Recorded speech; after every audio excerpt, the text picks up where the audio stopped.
Walk into an Aldi and your first instinct is that something has gone wrong. The lights are plain, the floors are bare, products sit in the cardboard boxes they were shipped in. There are maybe 4 employees in the entire building, and one of them is doing 3 jobs at once. You have to pay a quarter just to borrow a shopping cart, and if you want a bag, that costs extra too. Everything about the place whispers that this is a business barely scraping by. Now here's where it breaks down. The family that built Aldi became one of the richest families on the planet. For years, Karl Albrecht was the wealthiest man in all of Germany. The company he and his brother created quietly grew into one of the largest grocery empires on earth with more than 12,000 stores across some 20 countries. That bare, stripped-down store you walked into is not a sign of a company struggling. It is the single most profitable design in the history of the grocery business. Read that again. The emptiness is not neglect. The emptiness is the product. Every missing thing you noticed, the missing brands, the missing staff, the missing decoration, the missing free bags, was removed on purpose. Because each one was quietly bleeding money out of every other supermarket you have ever shopped in. Aldi looked at the traditional grocery store and asked a dangerous question. What if almost none of this is actually necessary? Today, we are going to pull apart the real economics of Aldi, dollar by dollar. And by the end, you will understand why the cheapest-looking store in town is often the one printing the most money. Let's start by getting the categories straight, because supermarket is not one business.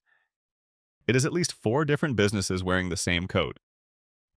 At the top, you have the premium grocer. Think Whole Foods. Think an upscale regional chain. They carry 30 to 40,000 different products. They lease large, beautifully lit stores, and they sell an experience as much as they sell food. Their prices are high, and their labor costs are enormous. Then you have the conventional supermarket, the Krogers and the Safeways of the world. Slightly cheaper, still enormous, still carrying tens of thousands of items, still built around national brands like Coca-Cola and Kellogg's that customers recognize and demand. Below them sits the soft discounter, a big box general retailer that uses groceries as a magnet to pull you in and sell you everything else. And then, right at the bottom on price, sits the hard discounter. This is Aldi's tier, and it shares it with almost nobody except its German rival Lidl. The hard discounter does something the others consider insane. It refuses to carry most products. A typical Aldi stocks somewhere between 1,400 and 2,000 different items. A conventional supermarket down the road might carry 30,000. That is not a small difference. That is a completely different machine. And here's the part most people miss. Aldi itself is secretly 2 companies. Back in the early 1960s, the 2 brothers who ran it had a disagreement, reportedly over whether to sell cigarettes at the register, and they split the empire in half. Aldi Nord took the north of Germany and much of Europe. Aldi Süd took the south, and later the United States, the United Kingdom, and Australia. To this day, they are separate corporate entities with separate owners. And in a twist most American shoppers never learn, the beloved cult chain Trader Joe's is quietly owned by Aldi Nord. While the Aldi stores Americans actually shop in belong to Aldi Süd. One family disagreement created 2 grocery empires that now circle the globe. And the gap between these tiers is not small at the register. Study after study of shopping baskets finds that filling a cart at a hard discounter like Aldi can cost meaningfully less than the same basket at a conventional supermarket. Sometimes on the order of 20 to 40% less once you strip out the brand names. Think about what that means. Aldi is not shaving a few cents here and there. It is selling a comparable week of groceries for a different price class entirely, and still turning a profit while it does it. That is only possible because every single tier we just described carries a different cost structure baked invisibly into its prices. And Aldi has spent 70 years grinding its own structure down to the bone. The premium grocer sells you ambience. The conventional supermarket sells you choice. Aldi sells you the lowest possible number, and it engineers everything else around protecting that number. So far, so good. We understand the tiers, and we understand the split. Now let's talk about what it actually costs to put an Aldi on a corner, because this is where the myth of the cheap little store completely falls apart. People assume a discount store is a cheap store to build. It is not.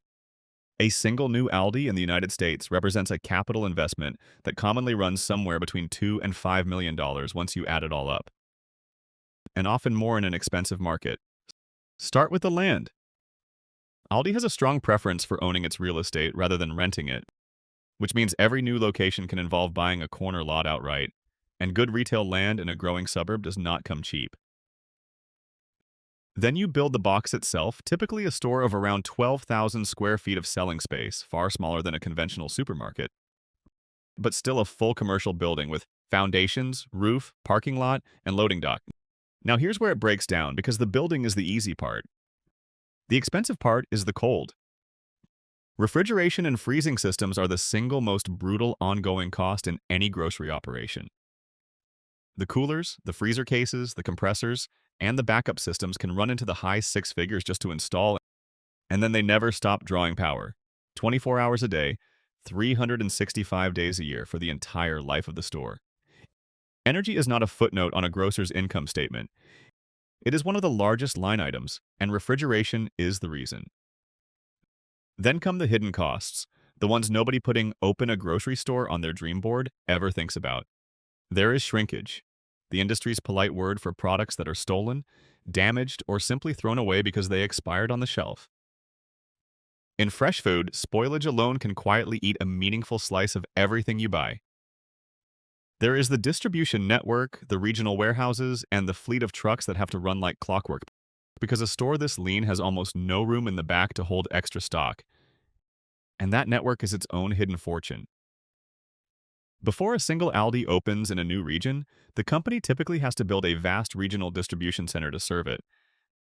An investment that can run into the hundreds of millions of dollars on its own, plus the trucks, the loading systems, and the staff to run it.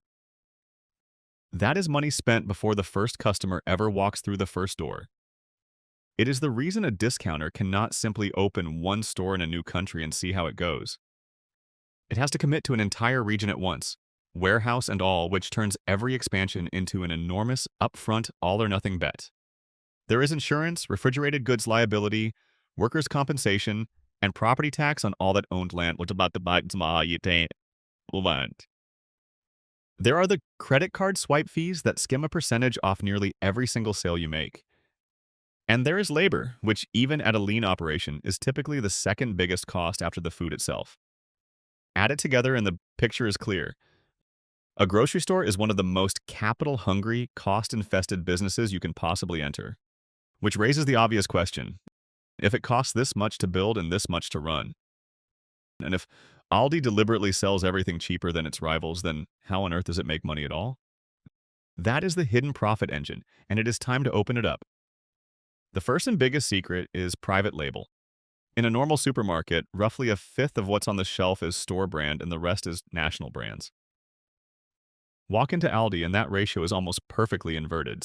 Something like 90% of everything Aldi sells is its own private label, made specifically for Aldi, wearing packaging that Aldi controls. This is the whole game. When you buy a national brand of cereal, a big chunk of the price you pay is funding that brand's television advertising, its marketing department, and its own profit margin. The supermarket selling it to you only keeps a thin sliver. But when Aldi sells you its own brand of the same cereal, there is no expensive middle brand taking a cut. Aldi captures that entire margin for itself and still charges you less. Everybody's happy except the national brand that just got cut out of the deal. Now stack the second secret on top. That tiny product range, the 1,400 items instead of 30,000, is not a limitation. It is a weapon. Think of it this way. Imagine you run a lemonade stand, and instead of buying lemons a few at a time, you agree to buy every single lemon from an entire orchard, all year, guaranteed. What price do you think you can negotiate? Because Aldi carries so few products, it buys each one in absolutely staggering volume. One pasta sauce instead of 20, one brand of ketchup instead of 15.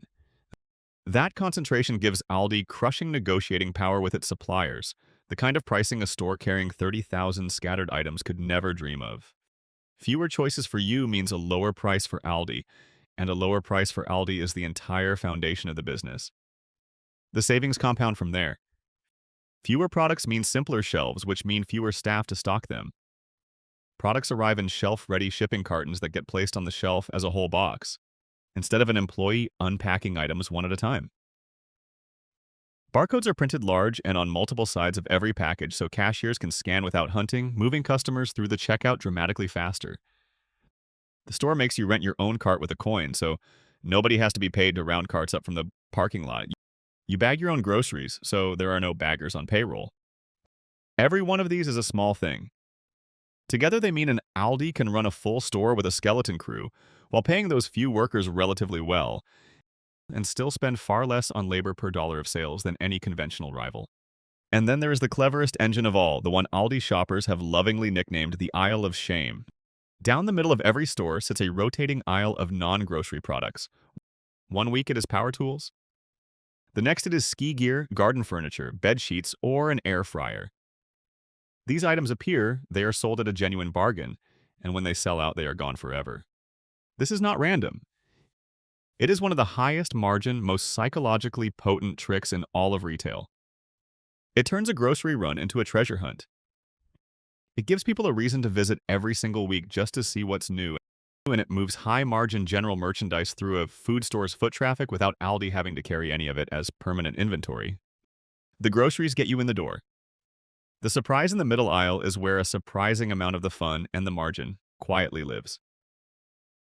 There is also an enormous amount of money that Aldi simply never spends, and that missing spending is pure profit protection.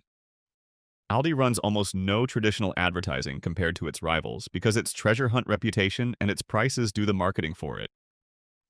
It runs no elaborate loyalty program, no points, no plastic card, no expensive data operation to manage all of it. Because it does not need to bribe you to come back when it is already the cheapest option in town.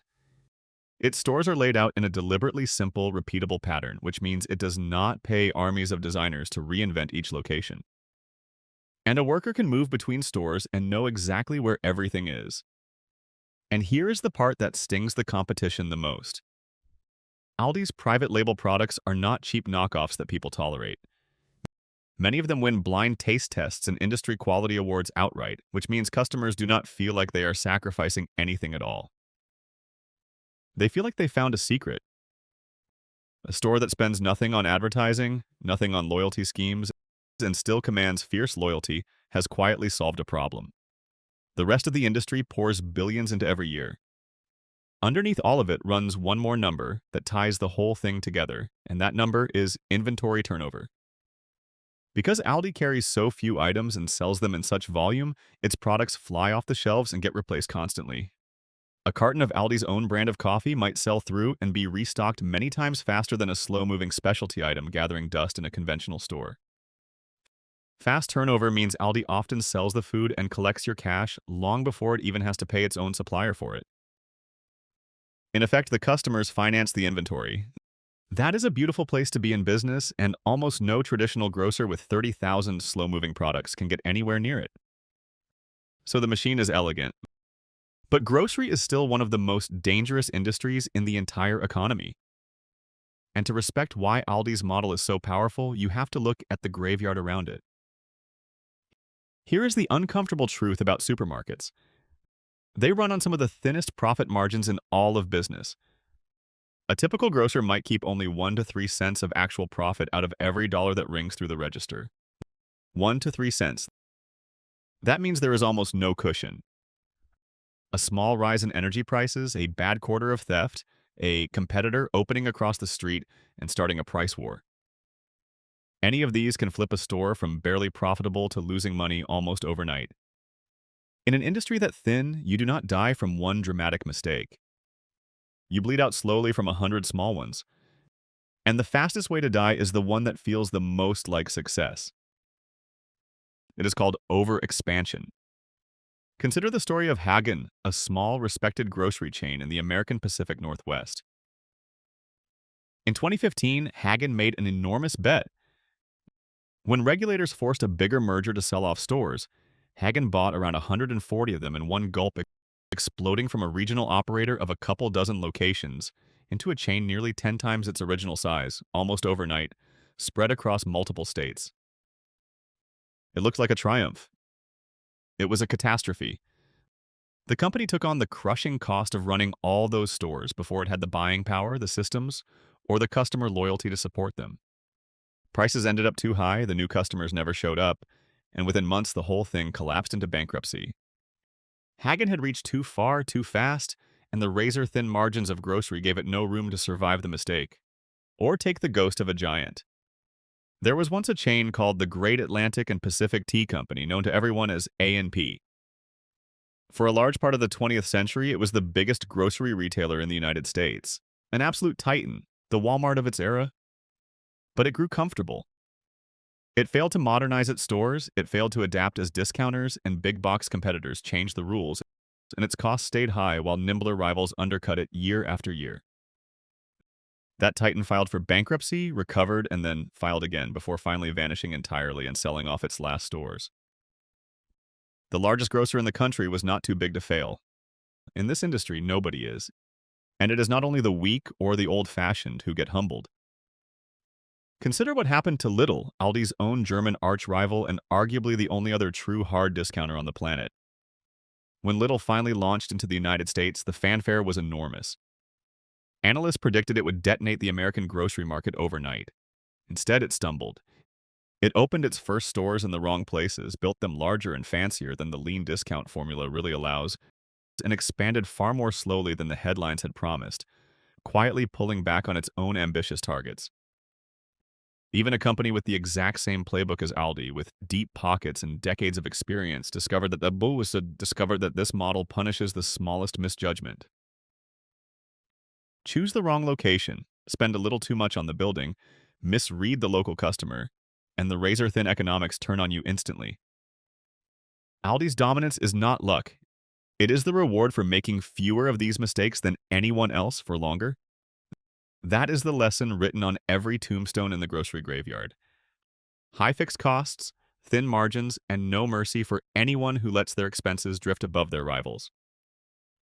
And it is exactly why Aldi's obsessive, almost fanatical war on cost is not stinginess. It is survival strategy elevated to an art form. Aldi built a machine that can win a price war and still make money, in an industry where most competitors can barely afford to fight one. So let's close the books and reach a verdict. Is a store like Aldi actually a good business to own? On the numbers, the honest answer is that a single grocery store run conventionally is a hard, grinding way to make a living. On an investment of a few $1,000,000 to build and stock a location, with net margins down around 1 to 3%, the return on that capital in the early years can be painfully thin, and a single bad decision can wipe out a year of profit. Anyone dreaming of getting rich by opening one grocery store is usually in for a brutal education. But that is not the game Aldi is playing. Aldi's genius is not in any single store. It is in a ruthlessly repeatable system, cloned thousands of times over, where every store is nearly identical. Every cost has been hunted down and eliminated. And the buying power of the whole makes each individual location far stronger than it could ever be alone. The optimistic version of this business is a lean, well-run store in a good location that turns its inventory fast and quietly compounds. The realistic version is that this only works at scale, in a network, run with an almost religious discipline about costs that very few operators on Earth can actually sustain. Which brings us to the one rule that explains everything you saw when you walked in the door. In most businesses, you get ahead by adding more products, more service, more choice, more shine. Aldi got rich by doing the exact opposite. It got rich by subtracting, by staring at every single thing a supermarket is supposed to have, and asking coldly whether the customer would truly miss it if it were gone. The quarter for the cart, the boxes on the shelves, the missing brands, the bags you pay for, the treasure in the middle aisle, none of it is an accident. All of it is the answer to one relentless question, asked 10,000 times. So, the next time you pay a quarter to unlock a shopping cart and feel, just for a second, like the store is being cheap with you, remember what you are really looking at. You are not looking at a store that ran out of money. You are looking at a store that figured out exactly where the money was and refused, absolutely refused, to spend a single cent of it anywhere else.